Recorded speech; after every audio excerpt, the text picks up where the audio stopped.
journey you will experience bumps. It's never a straight road, there is a bumpy road, so it helps you to kind of face how you get over these bumps, and you can kind of better plan, like, this happened last time, so what can I do this time so that that doesn't happen, or how can I fix this issue, or it definitely helps you on the journey, I would say.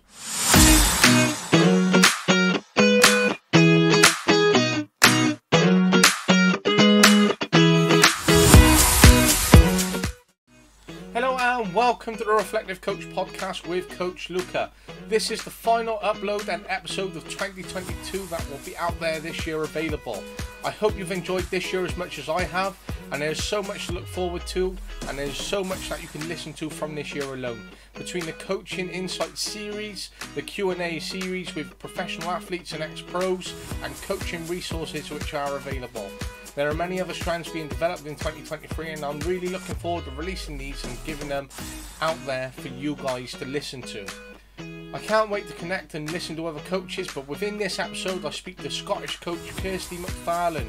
It has been great to get Kirsty on, especially as we've been following each other on social media for so long, across Facebook, Instagram and Twitter, as well as LinkedIn. There's been so much that she shared across her socials, and she has such a great social output that it was great to finally have Kirsty on and really connect. So if you want to follow Kirsty, I'll mention a bit more about that later. But within this episode, we spoke about quite a big area in terms of development as a young coach and as a coach on their own journey. So sometimes being a young coach, we may want to progress into being the next Jose Mourinho, Jurgen Klopp, Pep Guardiola, Alex Ferguson or Emma Hayes. Or we may have our own journey where we're just within the grassroots game ourselves. We may be a parent, a volunteer, we may be doing it because our child is involved. If you have a child, or you're doing it because of the greater good for the community, you may be doing it just to get involved and support a great scheme. There are so many variations, but everyone's on their own journey, whether they're going through the professional game and hoping to progress from grassroots, or whether you're in grassroots doing it for yourselves, or whether you're in community coaching. There are so many different strands, and hope the Reflective Coach podcast and these conversations really hammer home in terms of what you can help progress in terms of your own mindset, your skill set, and when connecting with players. And there's so much within this episode between connecting with players, talking to parents, having that opening communication and engagement, giving those key messages, creating those coaching environments, those dynamics which we really spoke about, and having our own styles.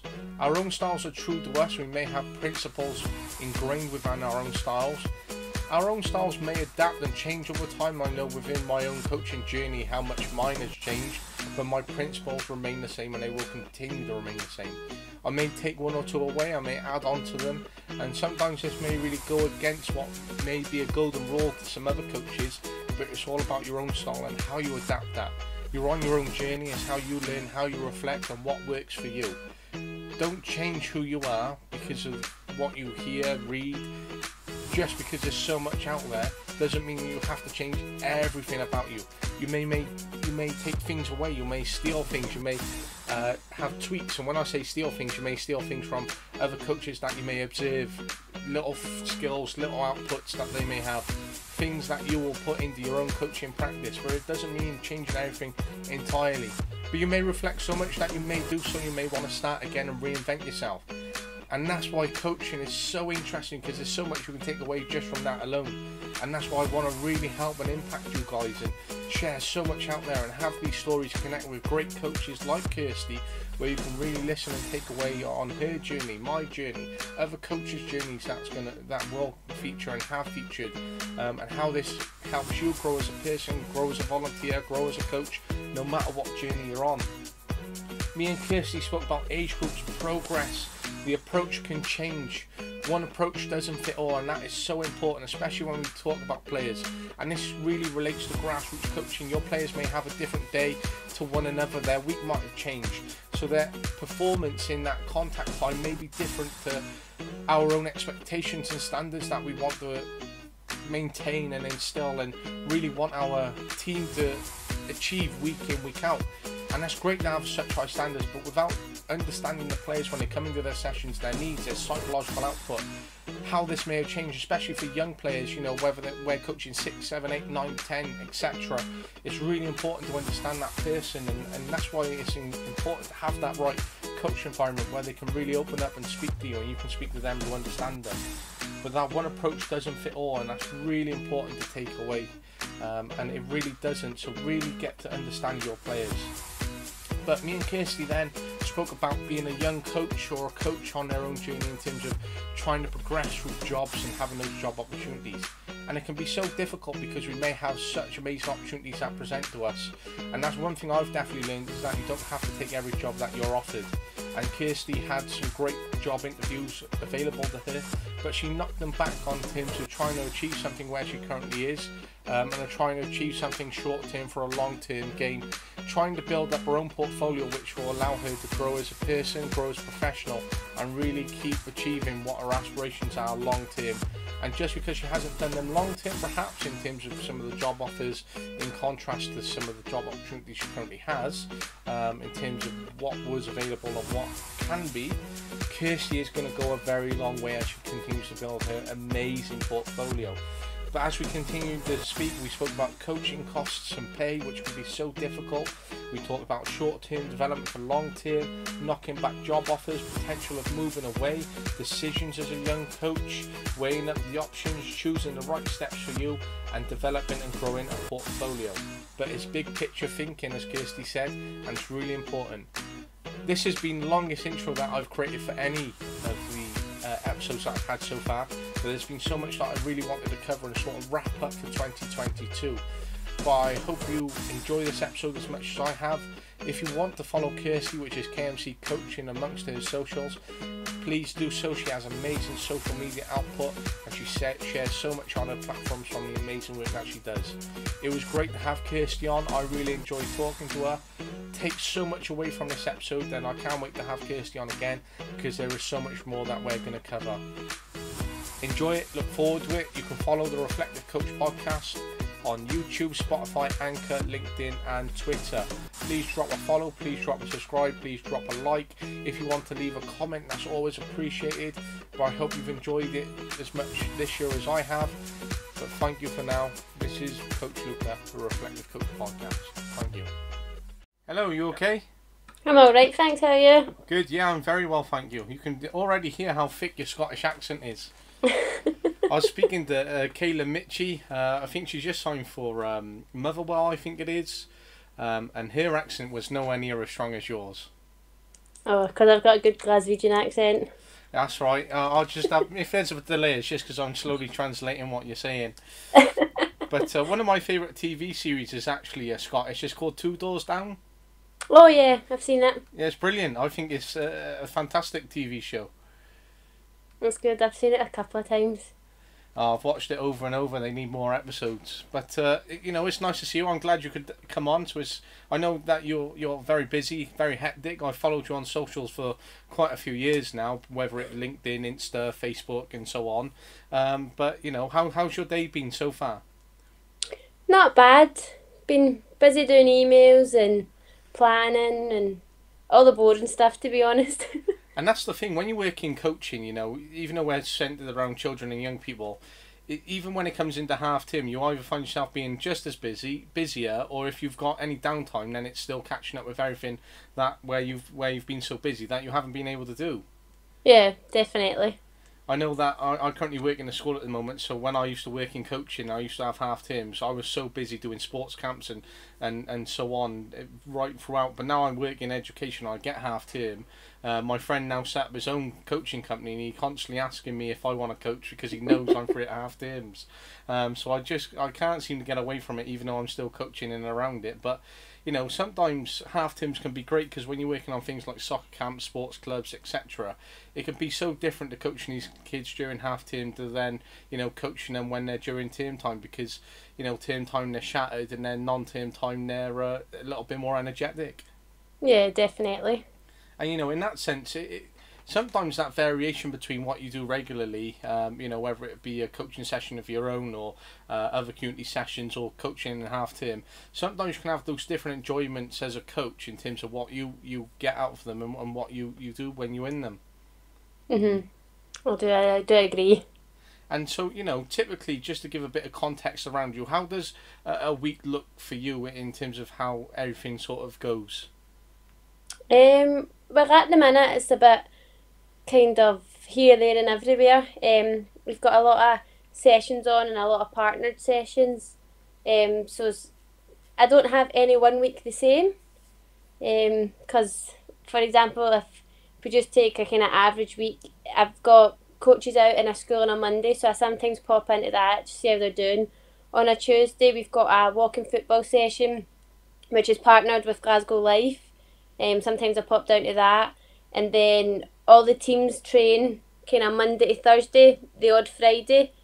And then we've got other schools, other sessions, other meetings, and just as I say, there's not even one day that's the same. Every day is different, and then every week's different. And in that sense, it's a great experience for you because not every day is the same. You're not, it can become quite complacent when you're doing the same thing day in, day out, and motivation levels can, alter from our coaching perspectives. But when they're so different, and it gives an opportunity to go to meetings and have those discussions around, sessions that you can set up, or the impact on community, or how you increase participants, then going out in sessions and supporting to observing others, it's quite enjoyable in that sense to be here, there, and everywhere. Mhm. No, it is good, and as you say, it keeps it kind of exciting and motivating because you're not going in doing the same thing every single day. So it is really exciting, and there's new things starting, or there's new programs starting that I've personally not been involved with yet. So it's exciting to see, all right, how do these work, and what do they do, who do they focus on. So it is really good, and as you say, it gives you that wee bit of motivation because it is, something new, what's happening here, rather than just going in 9 to 5, sit at a desk and you do the same thing. Because the role now that I'm in, it does have a lot more admin work than it does out in the field work, but it gives you that good little bit of balance, and it means that when I go out in the field, I feel like I appreciate it more because I'm not doing it every single day, and I'm maybe doing it every other day. But I feel like now it's a wee bit more enjoyable because it's like a treat in a way. So it's like, oh right, I'm getting to go in, I'm getting to work and get to coach football, or whether it be another sport. Some schools we've got now are a bit more fundamentals, so it's not all football based. But again, that keeps it exciting because it's like one week I'll go in and I'll do football and I'll be on the ball because I'll be like, right, I know what I'm talking about. The next week I'll go in and do basketball and I'll be like, this is just as much fun for me as it is for you because I don't really know basketball. Absolutely, it's that sense of you're learning as you learn with the kids sometimes, and it can be so fun because you might go into a basketball session which is not your strongest point, for example, compared to football, and then the kid might say, oh, we played this game, and suddenly you add it to your arsenal, and then you've got a collection of things for multi-sports and fundamentals which then you can utilise right across your other programs and sessions then, which when you get thrown into the deep end, it doesn't become a deep end so often because you're like, I can do this, no problem. Yeah, definitely. And to be fair, a lot of kids have good ideas. I feel like sometimes I've went into sessions and sometimes maybe the last 5 minutes I'll say, right, has anybody got any suggestions, any little games you want to try? And some of the ideas they come up with, I'm like, that's really good. I'm going to keep that. I'm going to lock that in there and use it next time. And, that's good because some coaches don't even, they have to adapt quite a lot. But if you were to put a coach in a certain situation or context as such, they can be so thrown off by being in that situation, such as going into a school, which can be completely different to being out on a field. And even though it's the same kind of thing because you are coaching kids, you're just in a different environment. The scenario somewhat changes the outlook for coaches, just as it would for a kid, for example. And it's sometimes how you frame that and how you put yourself in that situation that, learning can really help benefit them long term compared to when they are thrown in the deep end, that they're able to deal with it.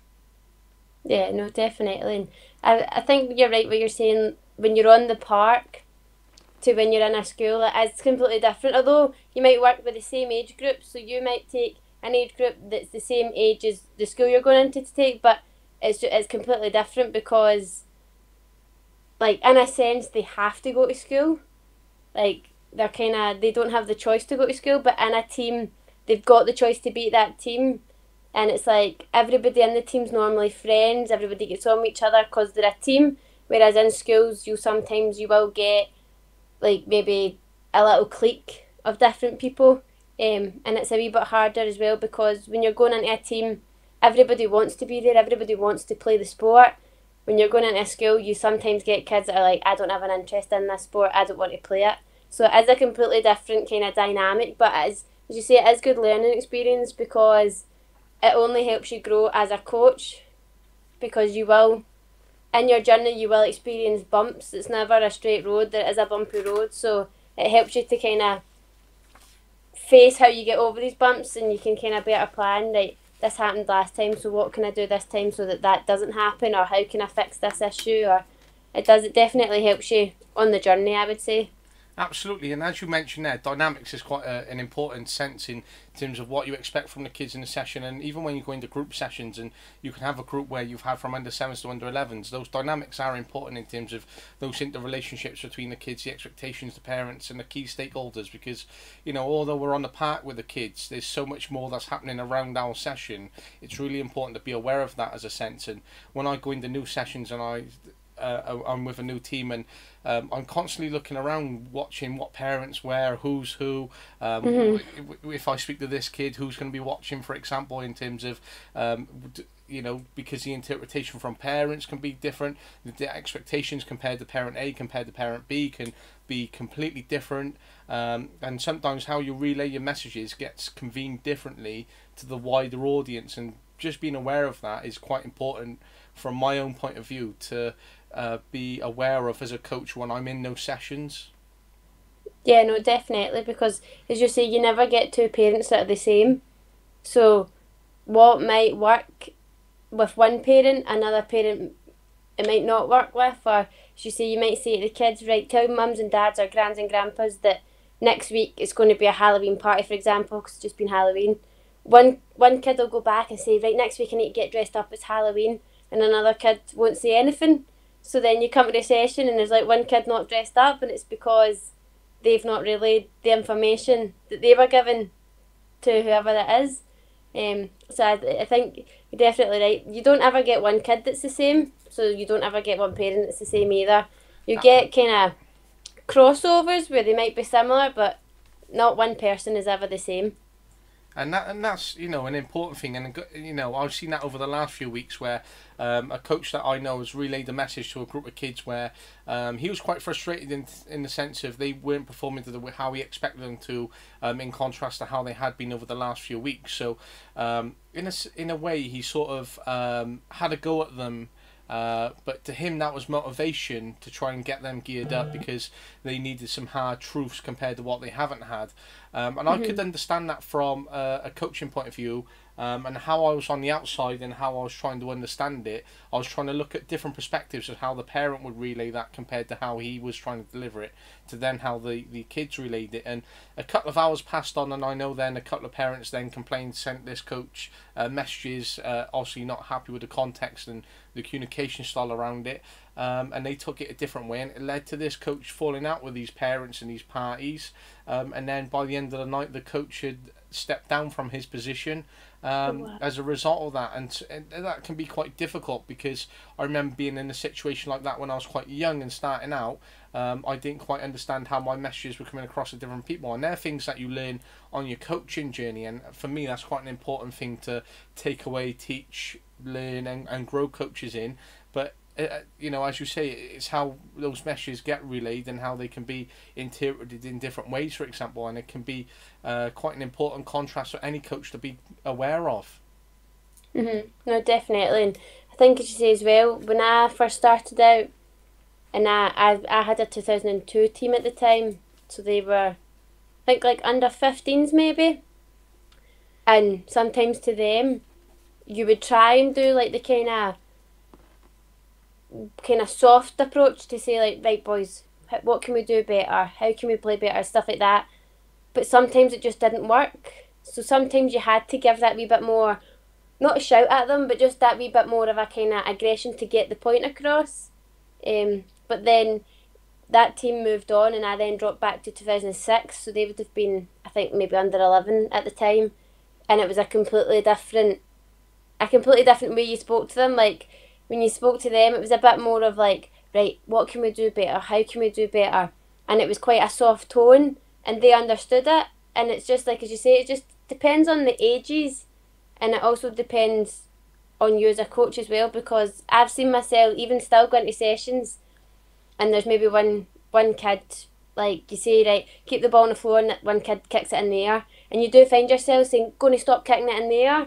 But you just forget that sometimes they're still kids, and you saying to them, "Going to stop kicking it in the air," they're kind of just like, "What?" Like sometimes they don't kind of understand what you're saying when you just say like, "No, we have to keep it on the floor and do this," and they'll be like, "All right, okay," and they kind of do it. So it's just you get to understand who you work with and what's best kind of approach to take with who you work with as you go through your journey. I mean, I've been coaching for 7 years now, so to say that I'm perfect, I'm not. I do still mess up, but I've learned a lot how to deal with different situations and different people. And as you say, it's so varied how you get the message across. So you just need to work on, right, how do I relate to them? How do I relate to them? How do I relate to them? Because everybody's different. Absolutely, I completely agree. And then that's where, for example, we're able to relate to each other because, you currently work as football development officer at Clyde Football Club. I've worked at Cardiff City, so I can sort of gauge on the basis of the kind of work that you're doing and what I would have done, and try and connect that in some sort of way that you're out in communities, that there's obviously diverse and different community backgrounds that you're working with as I would have, and those meshes are different compared to what it might be in one community compared to another. And when we've both worked and had similar backgrounds where we've worked with kids, I know that I've worked with kids from 18 months right up to 18 years of age. So when I get thrown in a session, whether it be under 7s this week or an under 15s next week, I know how to have that different tone, as you say, when I'm working with those kids, because you need that. But some coaches don't realise that, and they get chucked in with under 15s, and then they get chucked in with under 7s. But their approach is exactly the same, their communication is exactly the same, and they don't realise that it needs to change because these kids interpret things in different ways, and they need to be spoken to differently. And this said coach, as I'm referring to, he works with adults day in, day out. That's his job. So when it comes to coaching kids, it can be quite difficult to flip that from working with adults to then having to work with kids, because some people cannot, work with kids as well as they work with adults and vice versa. So I can completely understand in that sense, and he's on a process that is continuing to adapt and learn for him. He's always been an assistant coach, and now for the last year he's been a lead coach, so that doesn't come easily to step up from an assistant to lead. And as we see even in the professional game, a lot of coaches, you would naturally think assistant coach, then comes lead coach, but a lot of them, if they're assistant, they know they only want to be assistant, they don't want to step up. Sometimes knowing that is within their own skill set, but when it's put on other coaches in a voluntary sector as such, where they have to step into being lead because the environment has changed, it can be quite difficult then. Yeah, no, definitely. And I think, as you say, you even see that in the professional game. Like, probably the best example is Arteta.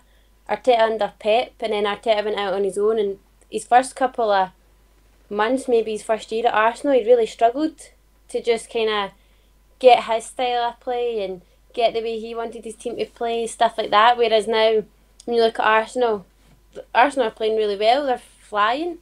So like you just say, that's somebody who you would think, oh, they'll make the step up and they'll be brilliant because they've learnt off of someone like Pep. But even him, still in his day, having been a professional footballer and been Pep's assistant, still struggled to begin with, and now he's kind of settled. He knows what he wants to do, what he wants to play, what his players are like. He's getting there, and he's got great football. The team are doing really well. So even, as you say, whether it's like somebody's dad who stepped in to take the team, or whether it's someone like Arteta, they're kind of the same in a sense, with the same journey, but it's just about how they adapt. So like you say, that coach, if they're maybe used to working with adults and then they're flung into under 7s, it is a completely different dynamic. So it's just learning how to adapt it, because I know myself, when I was doing work last year, I was working in a nursery, so I was working with like 18 months to 5-year-olds. Then when I'd finished in the nursery, I was going to a session with 12-year-olds. So again, that's a completely different dynamic, because at 9 in the morning I was running around pretending I was an aeroplane, but then at like 6 at night I was having to teach the boys how to switch the plays and stuff like that. And it's just changing that dynamic, because could you imagine if I'd went to that session and said, right, for the warm-up, we're all going to pretend we're aeroplanes, let's fly through the sky. It just doesn't work. They would all look at you like, what are we doing? Whereas if I had to go into the nursery and be like, right, we're going to work on positions, the kids would just run riot, they wouldn't know where they're going. So it's learning how to adapt to the age group you're working with and the people you're working with, because, as I say, nobody's the same, everybody's different. So it's just figuring out what works best for who you're working with, but also works best for you, because you're not going to put yourself in a position that, yeah, it works best for them, but it doesn't work best for you. You're going to find the kind of in between that gets the best of everybody, rather than one party do better and then not. So you kind of need to find the middle ground to say, right, this is the best approach for them, but this is how best I can do it, and I can be confident in doing it. Absolutely, and as you're talking now, although I've got like a structure next to me, as you're speaking, I'm constantly making little notes of the things that you're saying, because it's important, even for myself, and when we're connecting, even though this podcast episode essentially is networking and we're learning off each other, and that's how I always try to look at it. And it's great that coaches can have those honest conversations, and hopefully when this is shared, a lot of coaches can take a lot away from that. And it's finding that balance and finding their own way that suits them. And sometimes though, when you go from that session where you're running around as an aeroplane, and you might have been doing that for quite a long time, and you've been working with those kids, you can then stop working with those kids for a long period, and then you might work with 15, 16-year-olds quite regularly compared to the younger kids. And then when you go back to working with the younger kids, you can essentially forget at times how to work with them, or you find yourself maybe frustrated in a way that you're now working back at that low level compared to being with 15, 16-year-old, and then having to readapt back into that journey where you currently started. I know, for example, when I started out at 16, 17, I was working with 18 months to 3 years, and when I was on that, I'd done it for 3 years, and when I consistently delivered, I was in the mindset, I was in the frame, I was enjoying it. And then I went away, I progressed, and I've been doing some academy coaching and all this other high-end stuff, essentially, because academy can be so intense. And back last year I was asked to take a TOT session, and although I had the experience and I was put back in a TOT session, I was like, yeah, no problems, I can do it. I adapted back into it, but then I came away from it going, did I enjoy coaching kids this young as much as I did when I was 16, 17?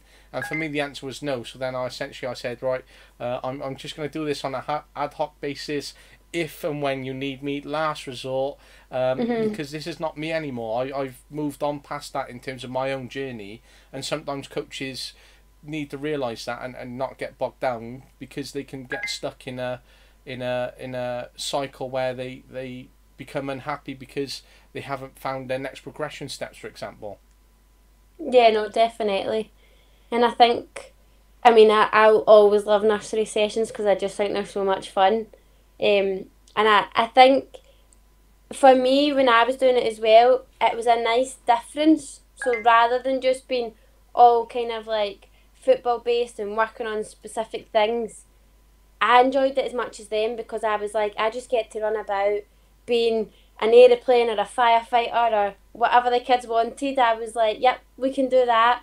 And it's so much fun, and you don't think about it. You just think the kids are having a great time, they're smiling, they're laughing, and you just do the same. Whereas, as you say, when you go into maybe like more kind of serious academy stuff and that, it can be a bit more like, this is the plan, this is what we've got to do, and a bit more structured and serious. So you maybe don't get to have kind of that freedom of fun, albeit it's still fun, you're still doing what you love, you're still coaching, but the kind of freedom of fun where you can run about and pretend that you're an aeroplane or a train or an animal, whatever it may be. And I think it was a good little break, kind of in the schedule, because we were working in a school and it was all about growth mindset, and we were working with kind of the primary 5, 6, 7 for us, so the 3 older age groups. And then it resorted down to the nursery, so having to switch between the two. And although I did enjoy that and the kids were great, there's just something about the pure freedom of nursery sessions that it takes your mind off it. You just, any worries you had that day, you forget about it because you're just running about having the time of your life. So it's a nice wee session to kind of basically just let free and just do your own thing, as long as obviously you've still got a slight plan, but nursery sessions will never follow a plan because they just don't. But the nice freedom of them, that you can just run about with the kids and they can kick the balls or they can pretend they're a kangaroo, and it's just, you just roll with it, and it's it's fun. And it can be so fun. It can start your day off in such a great way, and it even releases your own endorphins as such. And when you're having that fun and you're getting into it, you realise how pure these kids are. Where they're so young, they have so much of their life ahead of them. They've not even got into the troubles that we have as adults, and worrying about bills or stress or all the anxieties. They're just kids who are loving being out with the ball, outside, inside, just having a bit of fun.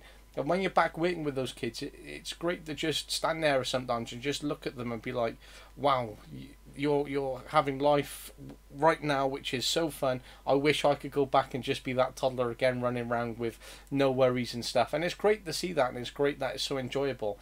And it's great, as you say, to break away from having those intense sessions to then just having a bit of fun, because sometimes as coaches, we need to take that step back and realise we need to just breathe. We need to just have a bit of fun in our sessions rather than intense. And that's what I ended up doing. I was in an academy for 2 years, and then I walked away from it because it was so intense for myself as a coach. The constant expectations of Premier League standards and how we had to meet everything, the constant games, reflections, analysis, details of players, everything that we had to do was just... And I had to walk away for a bit, and then I just ended up breaking away. I still done my grassroots coaching, really enjoyed that because that was my team. I could do things how I wanted to do them. And then I went back to another academy, a private one, for about 8 months, and I stopped in September, and suddenly I stopped coaching on a Monday night then in September, and a week later my mate with the same business says, are you free to do a community session tonight? So being the nice guy that I am, ended up doing that community session. But I stood in that community session going, I had more fun tonight than I had during the last 9 months of an academy session, because kids are here because they want to be here. They're enjoying football. They just want to kick a ball. They're bouncing. They're having some donuts because the community centre has bought them some food. And it's great because there was that community element which was so enjoyable and really took away. And I just stood there and went, I really miss community coaching. Yeah. I mean, I was the same kind of... I'm going to say just prior to lockdown, I just didn't feel in a great place with coaching. It was just, I was dreading going to sessions, and then at the session it would be fine, the session would go fine, and then after the session I was really analysing it, and I was getting myself kind of in this state where I was just like, I don't enjoy this. And I thought to myself, where do I go though? Because my whole life for the past 7 years has been sport. I've never had any other ambition than to be involved in sport. And when I was younger, it was PE teacher, and then the more I went through college and university, I didn't want to do the teaching side of it yet. I wanted to leave that, and I thought I'll just go down the sports route. But I must say I was in a kind of, I don't want to say a dark place. I wasn't really in a dark place, but I was like stuck in a rut. And I felt like there was nowhere to turn. So I kind of kept within the sport, but went kind of more down the fitness side. And I became a personal trainer. And again, I enjoyed that at the start, and it was good. But the more I was doing that, and the less I was doing of actually coaching, I started to miss it a little bit. And then obviously lockdown hit, so we were kind of restricted in obviously what we could do. So it was easier for me then to just keep up the PTing, because I could go and do it outside, and it was only with one person, so there wasn't really a big COVID outbreak kind of thing. And then once COVID started to calm down and we had the opportunity to go back into schools, and I got offered the nursery session, I was like, no, do you know what, I'm going to take it, I'm going to try and get back into it. And it was probably the best thing for me, because I went to work and I enjoyed it, and I had fun just running about with these kids. And then I started to go into more coaching again, and I was going into sessions saying like, right, I've got a plan for tonight. I was coming out of it saying, oh, that went really well, like kids had fun and stuff. And just taking that step back made me fall in love with it again, rather than being stuck and just kind of stuck in that rut. And I just wasn't enjoying it. I was coming home most nights from sessions, and I was just like, this isn't for me. I don't want to do this anymore. And then, like I say, we got the chance to go back into schools. We'd done the nursery sessions, and I just kind of fell in love with it all again. And then I did have a bit of a struggle when I was struggling to find a job. And again, I was kind of stuck in the rut. And I was thinking, I'm just going to go get a job wherever I can. And I started applying for jobs, and I was getting knocked back for jobs. So like I think I applied to work at like Tesco, and Tesco didn't even offer me an interview because obviously my whole kind of background is sport. So part of me was like, I understand why, but at the same time, what am I meant to do if I can't get a job in sport and I can't even get an interview with Tesco? And then I just kept going and I kept going, and I was like, something will come up, something will come up, and then the opportunity at Clyde came up, and as I say, I've really enjoyed it so far, and it's kind of made me that motivation and fall in love with it again, the whole coaching, because I have taken that step back again, and then I found something that I like and it motivates me and it's new. So hopefully it'll keep staying like that and it'll just keep me going, because as I say, that when I was stuck in that kind of dark rut, it wasn't nice. I just did not enjoy it. And let's hope that it does continue, because you are enjoying it. You can even see that in your face when you're talking about it. And I'm glad that you are enjoying it. But sometimes it's just a natural way that life fell, because even though that you were stuck in a rut, as you say, and then you were applying for Tesco, even though Tesco didn't really consider the fact that as coaches or as yourself, you have the ability to adapt, work on your feet, split second timing, you can manage your timings, you can work with stakeholders, you can deal with orders that come in, and so much more that comes with it. But even though you didn't get that job, now you're at Clyde, which is amazing. Just imagine if you had got that interview at Tesco, maybe you would have missed out on Clyde. So, I think there was a bit of luck in there by them going, nah, do you know what, there's no interview, because there was this power to be somewhere that had led this job coming to you. And it's incredible the way things can sort of turn out, because I fell into coaching when I was 16. I was doing a Duke of Edinburgh award, and I was asked if I wanted to volunteer in school running some 5x60 sessions, so lunchtime football, and I said yes. And then from there, 9 years on, UEFA B coach, coached at professional academy, and currently on a journey where I want to keep progressing and learning. But did I always want to be a football coach deep down? Yes, I knew that when I was about 11 or 12. Did I know how to pursue it at 15, 16, being in a school education? Probably not. Is that one of the routes that they would help me explore? Probably not, unless I took PE. Was I interested in PE? No. Do I need to know PE? No. I have fitness coaches which can do that element for me. You might take Pep Guardiola. He might not be the world's greatest fitness coach, but tactician-wise, he knows it, because he knows he has a fitness team that can deal with that. So I ended up falling into it, and then I progressed as a coach. I then ended up doing national qualifications, and then everything else working with tots, which I never ever thought that I would be doing.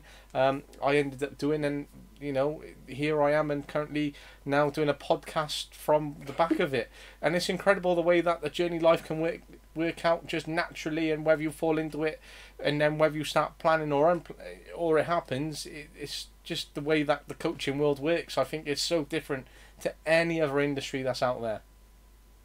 Yeah, no, it definitely is. And like I say, when I was looking at jobs, I felt like in Scotland it was so saturated, like there was hardly any jobs, and if there was any jobs, they were kind of already lined up for people.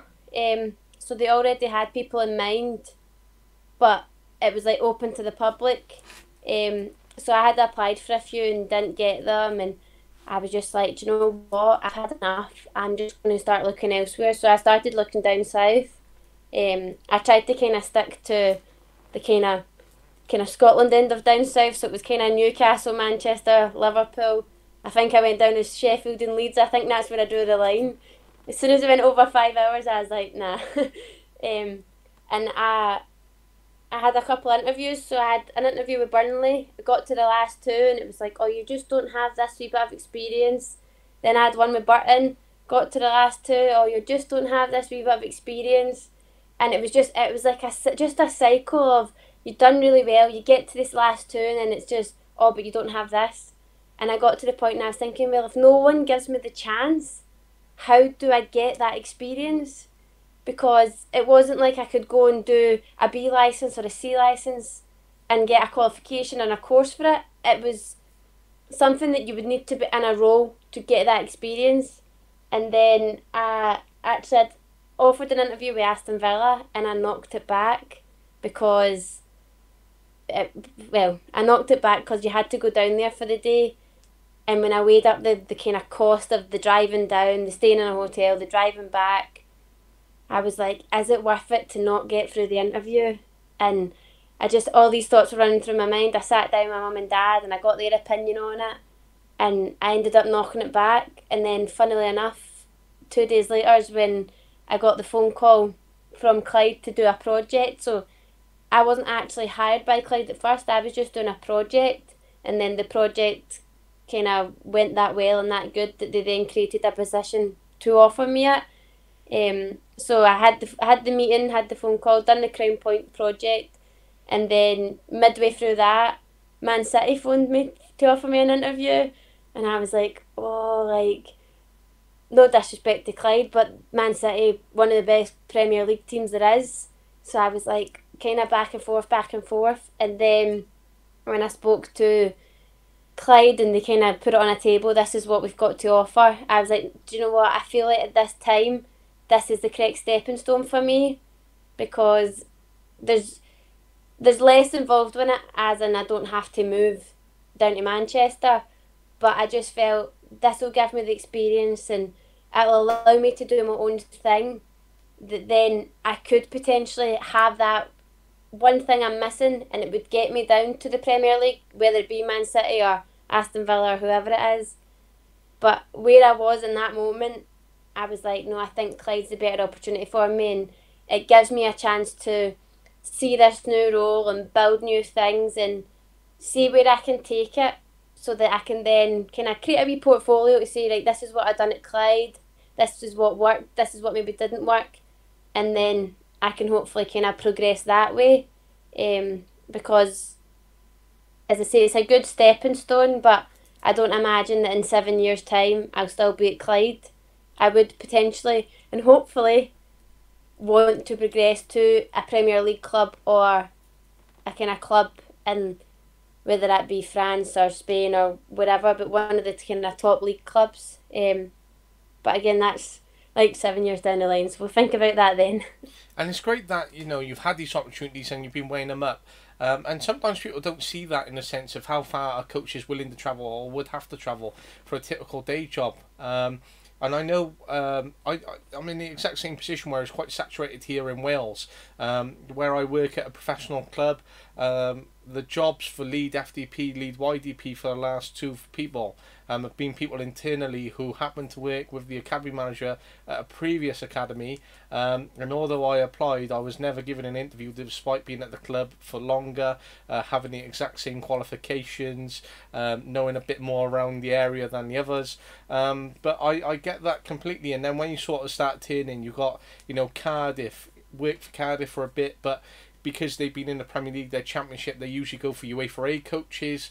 How would you get on in UEFA A? Well, you start at the bottom again with Cardiff and then have to work up. So how does that look in another 4 or 5 years? Would I be 30 by then? Then you look at Swansea, and then Swansea's an hour trek every day just to get there. So you're looking at 2 hours, if you're lucky, travel to and from without traffic. And then when you look at Barry then is 45 minutes to an hour, again with or without traffic, very lucky. And then where do you start looking? Then you look across the bridge, Bristol's, Weston-super-Mare's, and then suddenly your whole capacity and geographical location starts getting wider and wider and wider. I remember being interviewed for a job for Somerset FA, and they said, come across a bridge, we got one coaching centre in Bristol, but then we'd expect you to be coaching down in Cornwall. I was like, hang on, Cornwall's like 2 hours away from where I live, just to do an academy session. So I said, nah, let's knock that on the head. And then I remember I was being interviewed for a job at Hereford Football Club, and I was like, that's an hour travel towards Hereford every day. Is it worth taking the extra mileage on my car, having to pay out more for tyres, fueling up? Is it actually worth my time? And I ended up knocking that back. And we don't realise sometimes, even as professionals, that knocking back interviews and knocking back jobs isn't a bad thing. Definitely. And I think that was what I kind of felt with the Aston Villa one, because part of me was like, oh wow, this is a great kind of opportunity, one of the kind of bigger clubs in England. But at the same time, it was just when I started to weigh it up, because obviously I wouldn't be able to go from Glasgow to Birmingham in one day, so I would have had to went down the night before, so that would have been petrol to get down there, then I would have had to have paid for a hotel, then the interview, and then probably petrol to get back up, and it was like a 3 stage interview, so there was a chance that I wouldn't even get to the next stage. And when you start to weigh it up that way, I was just like, is it really worth it? Am I really going to spend the best part of 12 hours driving there and back, because you're going to get traffic, just to not even succeed to the next stage? And that's why I was like, no, do you know what? I think at this time I won't go for it, and I will knock it back. And after I did knock it back, I kind of thought to myself, was that the right thing to do? And you kind of start to play it in your mind, and you start to think, but what about this and what about that? And now, where I sit, I'm like, no, that was the right thing to do, because I'm now in a good place. I'm now in a position where I'm really enjoying it, and it's new and it's fresh, and I don't know if I would have enjoyed it as much going down there. And I suppose the good thing about this is I'm still up here, so I still get to see my family, whereas if I'd have moved to Birmingham, I would have been lucky if I seen my family once a month, which was the other reason I kind of tried to keep it the kind of Scotland side of England, so that I could come up and see my family, because I am quite close to my family, and I always had this kind of fear, like if I move too far away down south and something happens, I won't get back up in time. So that's why I was like, no, if I'm going down south, it needs to be your kind of Newcastle, Manchester, Liverpool, the ones that kind of border in a sense. But yeah, I think now where I stand, I look back and I think, no, I've done the right thing knocking back Villa and knocking back Man City. But as you say, to someone else, if I went up to somebody and said, oh, yeah, I had an interview offer from Aston Villa and Man City, but I knocked them both back, they would be like, are you crazy? Like, but as you say, they don't understand why. So if I was to then say, oh, but this is why I've done it, they've probably been like, oh, that's fair enough, we understand. But just from that one sentence, a lot of people would be like, why did you knock them back, without actually realising there is kind of method behind the madness, as they say. Of course, and sometimes that can be so hard because we're drawn in by emotional attachment, we're drawn in by relationships, and although we're young people, I can. Do you have any children? No. And that's the thing, we don't have children, we're both young, so we want to try and do these things and progress before we're then settled, where it becomes a lot more difficult to then make those decisions or go to interviews or to move away. And it can be hard even to weigh that up, and that's a difficult thing because of the attachment to my family. And I know how close I am to my granddad, for example, and he is getting older. If I moved away or went abroad, such as to America, where I know I could be full-time coaching, would I get to see him as much as I do now because I'm abroad? He is getting older, and it's those things are in the back of your mind, and they can be so hard to make that jump from, and you end up either committing everything and missing out on life, or you end up having a sort of strategy and trying to find out what works for you. And I know when I was younger, I was taking jobs and doing different projects and saying yes to everything, because I had so much motivation. I thought it was progressing me, but realistically it wasn't the smart goals, as they say. And as I've learned from that, I've started to naturally live in an OST framework. So that's objective, strategy and tactic. So for example, your objective is to go and work for a Premier League club, your strategy is to work at Clyde and then progress, and your tactic then is to work on a project and build a portfolio that will get you there. And that's something that I've tried to learn in terms of how I can maximise everything that I'm doing currently, to try and build that portfolio in a sense to try and get to where I need to go whilst enjoying life. And I know, for example, my academy coaching, it got to a point where I was so committed to it, I missed my own dad's graduation. And I look back now and I'm like, what for? For an evening where those kids were like, would it have made a huge difference if I wasn't there for that one evening? And does the club really appreciate it? No. Does the coaches who all line manage me, are they still at the club? No. So does it matter in a grand scheme? No. So I got everything wrong in that cycle. And all those answers just proved to me how I need to start remembering the simple things that matters, because we can give so much as coaches and so much more than other professionals towards our careers, because as you say, jobs are saturated, or they're fixed term, they're funded, or they're casual contracts in a coaching background. We then have to do our own things alongside it to even try and put some savings away for a house, because jobs in football don't pay amazing money. And for example, there's a job currently at Newport County, so a Cat-free club in the Championship in England, and a job for the head of the youth development phase is 18 grand a year.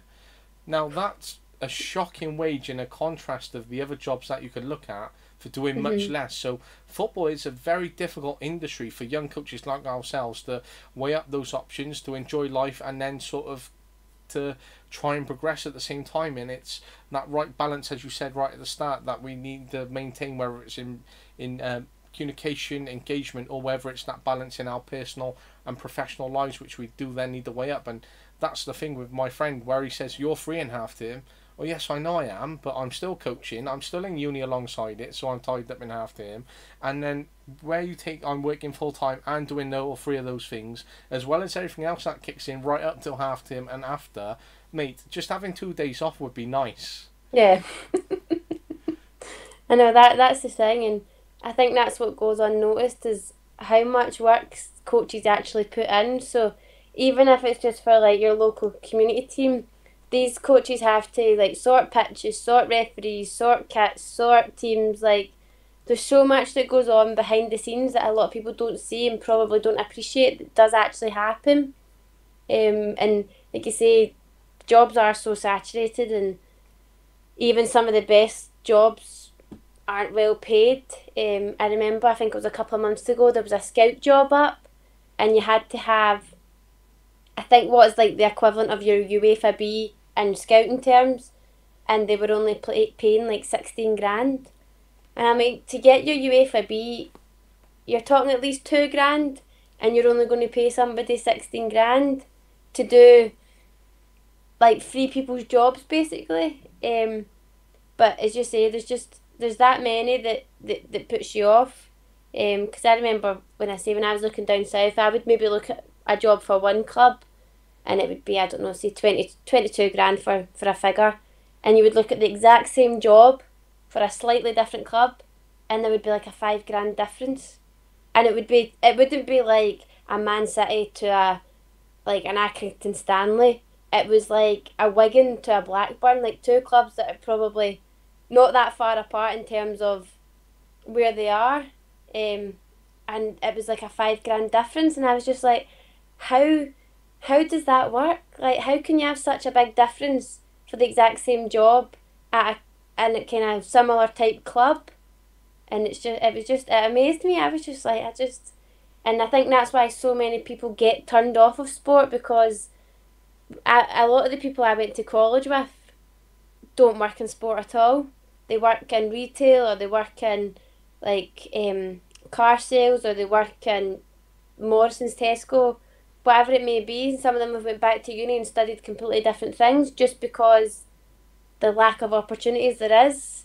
And it's a shame, because there is opportunities out there that are crying for people, but they're just not really well advertised, or they're not well set up for maybe what people are looking for.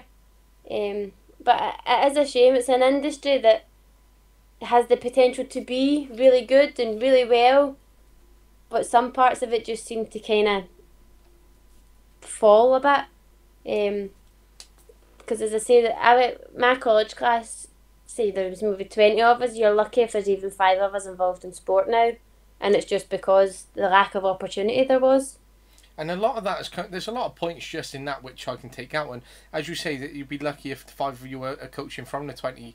And even when I spoke to professional females who are out from America, and they've got an amazing sporting background and an amazing sporting opportunity from America, where the freshmores are young, they have athlete of the year and so much more than we have, because they have a bigger focus on sports, because they have it in every high school. They then have to weigh up whether playing professional football is worth their time, or whether they jack it in at the age of 24, 25 and go, do you know what, I'm going to find a full-time job. And it's the same for your friends and other people that you studied with, so they've gone into retail, car sales, etc., as you say, and at the end of the day, they're probably earning, you know, more than us.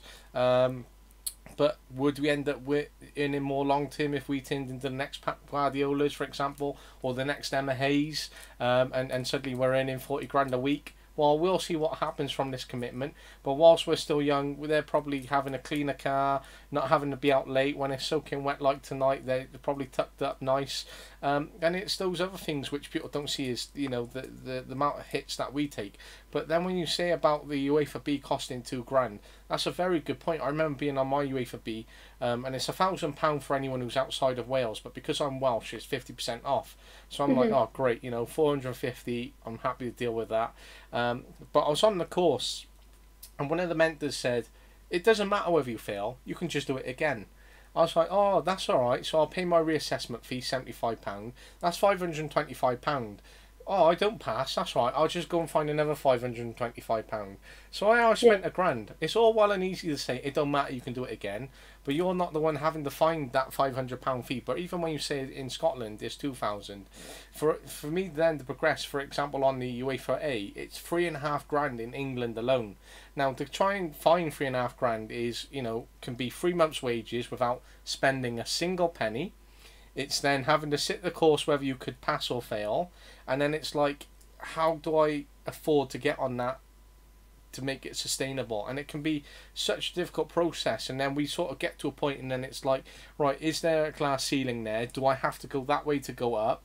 And as you say, there was that scouting job, which was, you know, that £5,000 difference with the other one. But even here for the club I work at, scouts are not even paid expenses. They're expected to go and look at players, travel to games, have meetings, sit with parents, etc. for no cost. And I've done that for like 3 years, and they're like, oh, can you go to the game this weekend? No, not really. I've been in work all week. Are you going to pay me for it? No, so I'm happy to go to this game in the week when I'm closer to it. But sometimes just weighing up when to say no, and again, back to that point that yes doesn't have to be everything. And it's I just think it's incredible what young coaches like ourselves put in, day out. Yeah, definitely. And I think, like, when, as you say, when you're young and you're eager to get started, when somebody says, oh, do you want to do this? It's like, oh, yeah, when you want to do this, yeah. But the more you kind of be involved in the industry and the more you get to know people and that, you do realise you can say no, and it's all right to say no. You don't have to say yes to every opportunity. But I think it's obviously different when you're young and you're new to it, and you want to try and get as much experience or as much courses or everything you can under your belt, that you will just say yes to everything. And whether that be like, oh, can you go and travel from one city to the next city, watch a game, and you're like, yeah, that's fine. And you don't actually think, right, hold on a minute, I'm going to have to pay to travel from, like, if it's Glasgow to Edinburgh, for example, I'm going to have to pay to get from Glasgow to Edinburgh. And what am I going to get in return, really? And you don't think about that when you're that age and you're fresh into it. Whereas now, if somebody said to me, oh, can you go to Edinburgh, I'd probably be like, well, I've been at work all week. Do I really want to spend my Saturday off going through to Edinburgh and trying to beat the traffic through Edinburgh, because it's always a nightmare? And you're just like, no, I don't. Like, and it's okay to say no. It's kind of relates back to, it's okay to knock back the interviews. It's okay to say no. But you only learn that as you kind of progress through your journey. Because even when I would say a good 4 years ago, if people said stuff to me, I'd be like, oh yeah, because it was just, oh, I need to go out and I need to try and get stuff and I need to make money because I need to pay for stuff. And it was one of the ones where I had my UEFA C at the time. So I was quite fortunate that the one I went on was a female only one, so UEFA covered half the cost and we covered half the cost, so it wasn't expensive as what it would have been, but it was still maybe like a good couple of £100. So I was like, right, I need to save up because I need to pay for that, and I've also got other bills to pay. And then you went on it and I done it and it was fine, I passed it, it was great. But then I'm now 5 years later before I've actually got a full-time job in sport, and it was just, at the time I was like, oh brilliant, yeah, my UEFA C, I'll go on, I'll do it, it'll be part funded by UEFA, like, it seemed this big glorious golden ticket. and then we're now 5 years later before I'm actually full-time in sport, and I'm thinking, over those 5 years, like, was it worth it? It is now when I look back, but had I not got this opportunity now, would I be in the position to be like, was that worth that? And it's, as you say, it's these things that you don't think about, because you think, oh, it's the golden ticket, it's brilliant, I can go and do it. But then, are you going to get anywhere after it? So are you going to save up that £2,000 to do your UEFA B or UEFA A, and you're going to finish it?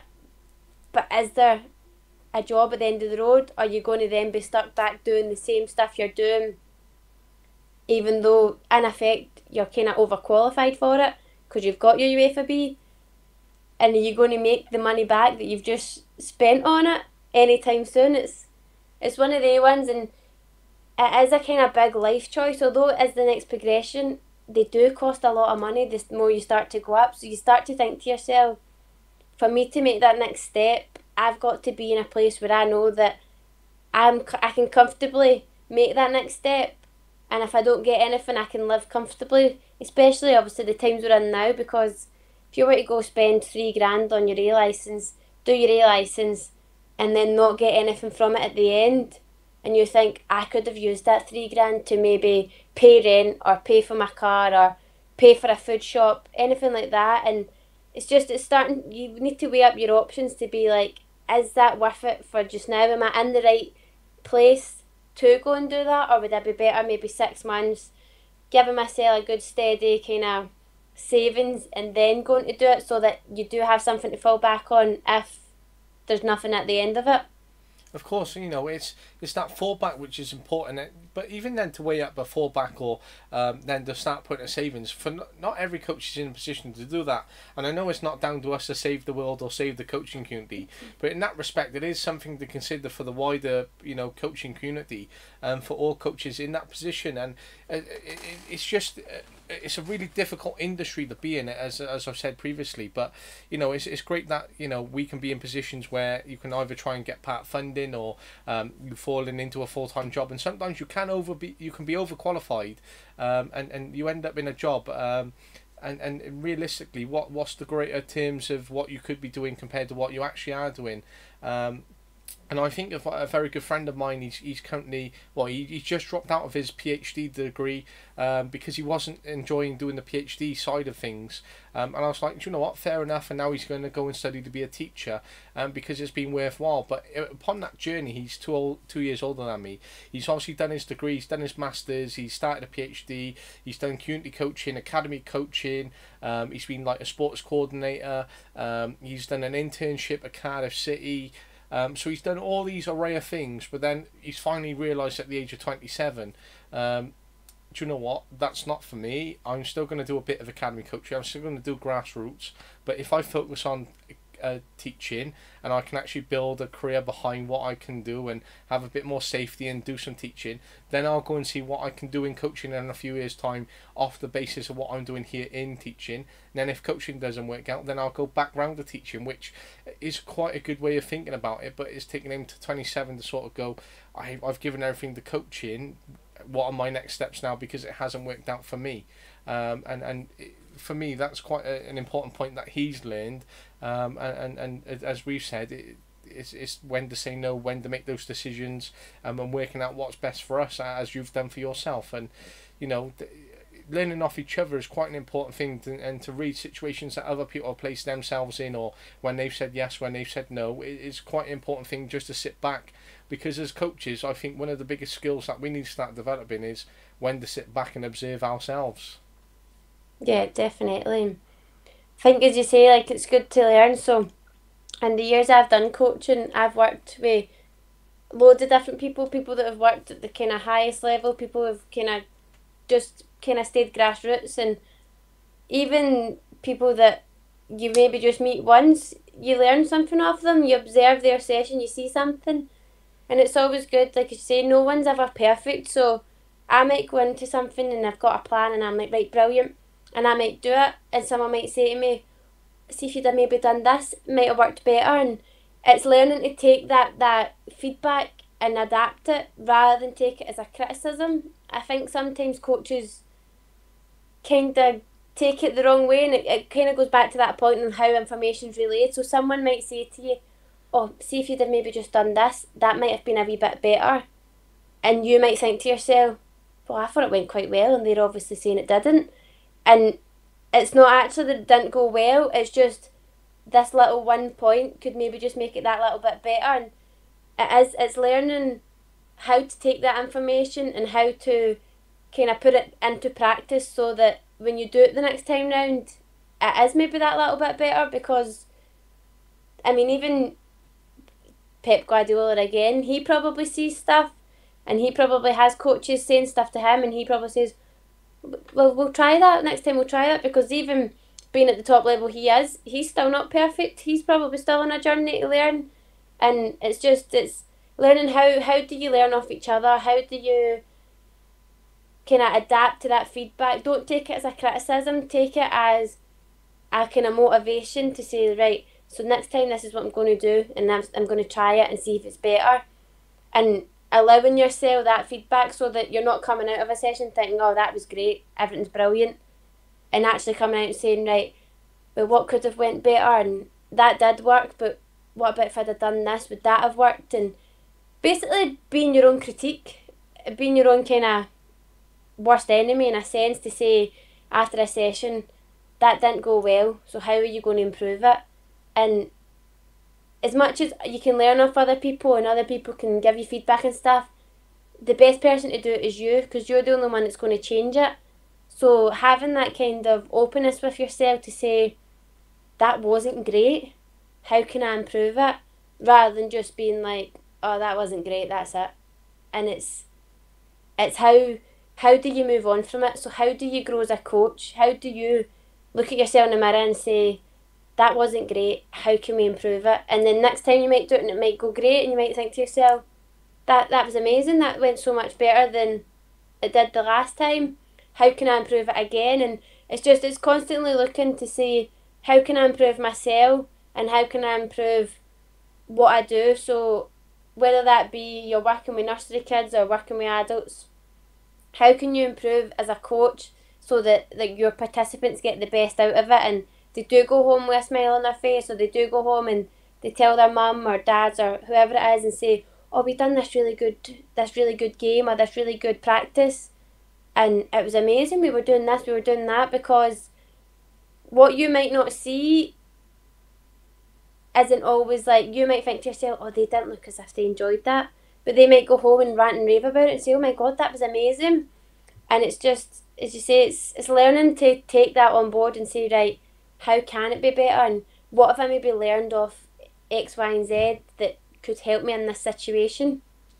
Absolutely. And sometimes, having that ability to critique ourselves is not always there, but it's something that we have to develop. And when I speak to a very close board member who I work closely with at the grassroots club that I was chairman of, I'm sort of on the outside now, where I sort of give input and sort of get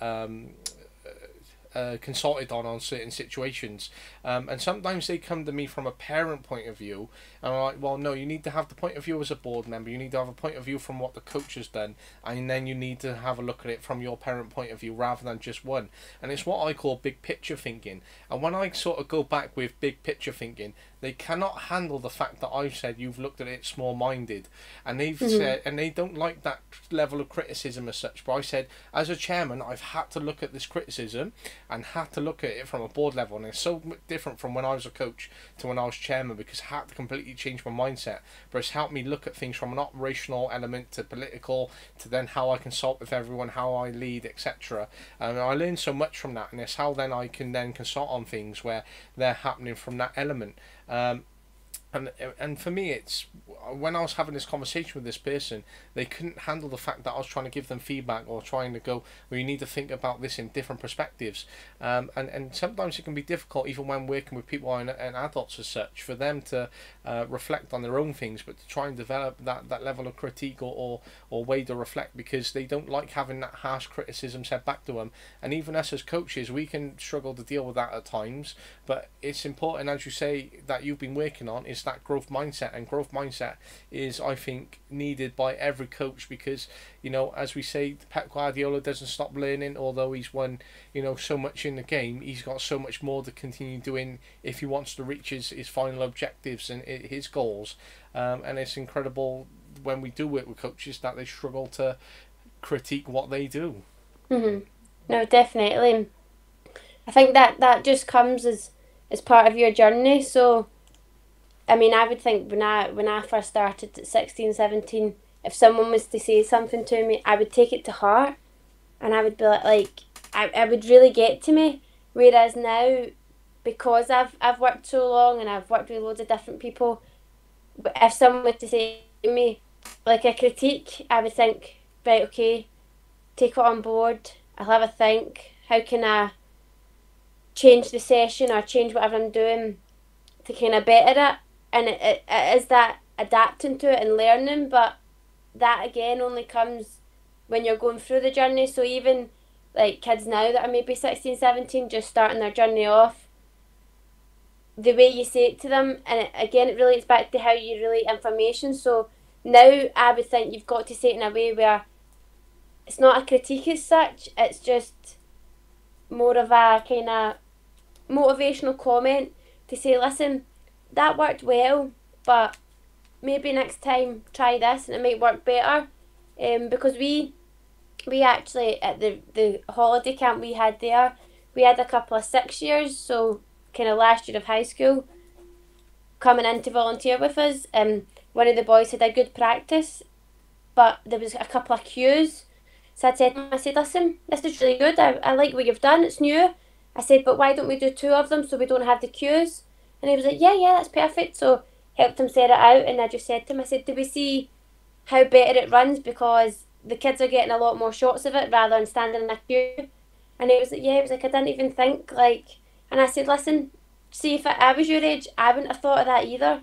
But because I've been through the journey, and it's those little things that you start to pick up on.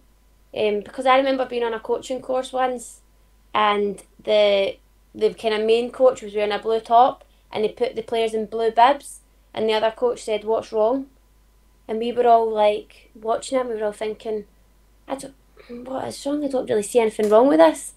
And then he was like, he's put the players in the same colour of top he has on.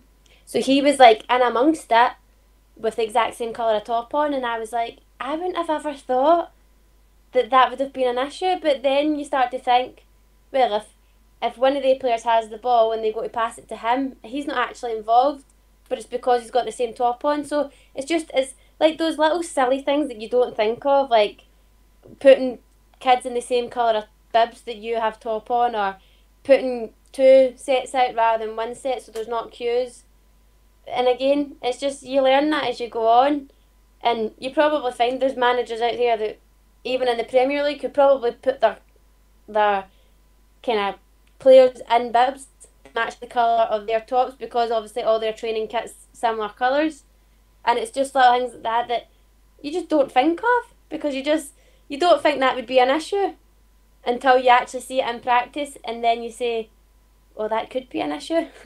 Absolutely, and I completely agree. And I know when I set up a session, I always try to get there an hour before, you know, because I got to a point where I needed all my cones, all my bibs on the side. So if I had to adapt or I needed to grab something quickly, and then it's all set out on the side, right, I need a pink bib or I need that colour cone, and bang, I can just go and stand in the session and make those changes. But it's setting out the colours of the picture of the bib, so when the players walk straight in, they can pick a bib up, do their warm-up, and then suddenly we're set up for the technical part and then the SSG part of it. And that, for me, that's a little thing that I've learned. But when I go into other sessions and I see coaches or even PE teachers at times, and I've said, well, why aren't all your colours in the same cone set out in the same colour? Or why do you have like 1,000,000 cones to make this square? Let's get rid of like 90% of them and let's just set up in the same colour. But it's little things like that we learn over time. Is can we adapt and make little changes that's going to improve delivery. And the little things such as, which I've learned off a coach, bib your players up as soon as they come into a session so you can do the warm-up and then you can adapt throughout, which saves you so much time.